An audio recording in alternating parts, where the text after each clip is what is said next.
everybody, it is Thursday.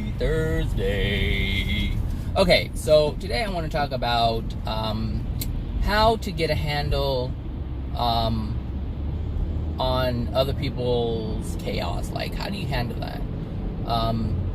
How do you handle people who are in chaos? Well, you don't handle it at all. To handle it is to control something, and we don't have the right to control anybody else in their chaos. We have to understand that any chaos that anybody is experiencing is self-created. In one way, shape, or form, it's self-created. If it's something that has been given to them through soul transference, so if their parents have transferred a great deal of emotional injuries and now their life is crap because of it, well, that's something that they have to recognize for themselves and remove themselves. There's nothing you can do to control that. They have to have a willingness and faith in themselves to do that. And if they don't do that, then they need to experience as much pressure as possible before it clicks. And they say to themselves, I don't want to do this anymore. I need to change. Something needs to happen in my life differently than what it is right now. And that's it. That's all you can do. Now, we can give advice, and let me be clear, we can offer advice, but if someone doesn't want it, understand that that means that they are not willing to do anything to change. That means they want to remain the same, therefore their experiences will remain the same. And that is a free will choice, and we have to respect everyone's free will. We have to respect everyone's free will. Now, sometimes we cross that line when we want something. Like if we have a friend who's going through a lot and they're stressed out, and we can't hang out with them, or we can't depend on them when we want to talk or anything like that. If we want something, generally what we'll do is we'll try to get them out of the situation. Even if they are putting a lot of pressure on you, you will try to assist them so that you can stop the pressure from being placed upon you. But understand the reasons why these things are happening. You're not doing it because you love them, because anytime you try to control or change someone else's situation, it's not done in love. It's done because you want the situation to be different. You want it to look different. You want to experience a different experience by hanging out with them or being around them. So it's important to understand why we do the things that we do, but when people are in chaos, you have to let it be. You have to let it run its course, because the universe is placing these events in their life because their soul condition calls for it. And we live in a universe where these souls have been created. We have been created by the Creator to have any and everything that we desire, that we have within our soul. So this is why you have these law of attraction experiences where when you were a little kid, you used to dream about certain things, and then as you got older, those dreams you just forgot about them. But then later in life, those dreams or those desires that you once had as a child manifest because it's still locked in your soul. So the things that are creating their chaos in their life is locked in their soul, and that's what the universe is responding to. That's what the universe is delivering. And so it's up to the person to decide, hey, I want to try something different. It's like, it's really like, say, oatmeal or any kind of breakfast. Like, oh, I've never tried this before. I want to experience this. I want to experience something different. Even, a better example is when you're poor and all you can afford is oatmeal. And you see TV commercials and people are having breakfast with fruit and pancakes and all the fixings and everything else. It's like, oh, when I grow up, I want to be able to have that.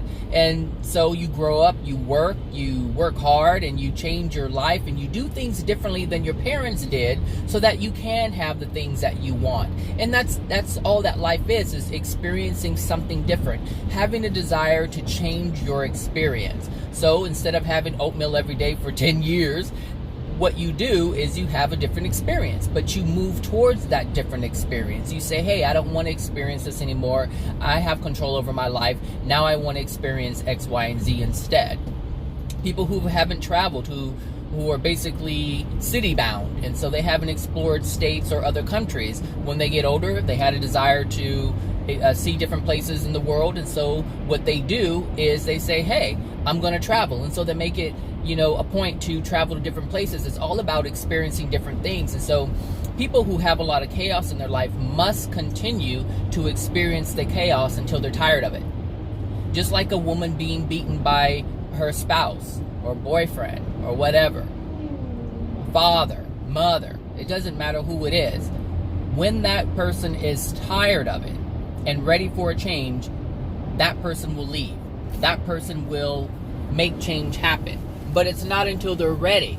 And this is why it's so important not to try to fix or change anybody else. Trust me, I have family members who are they are digging holes fast. I have friends who are digging holes fast. I have, it's like I know who my soulmate is. And it's like my soulmate is struggling big time, but I can't change that person. All I can do is offer the advice, offer the guidance, offer the clarity as to what's going on in their life, and allow that person to change on their own. I can't do anything else more than that, because anything more than that would be unloving. It would be I would be impeding upon their free will. I would be violating their free will and also violating myself, because I'm engaging in something unloving. And every time we engage in something unloving, we pay a price for that. There is a penalty there's a penalty because of that, because we have done something unloving. Every time we do something unloving, there is a penalty.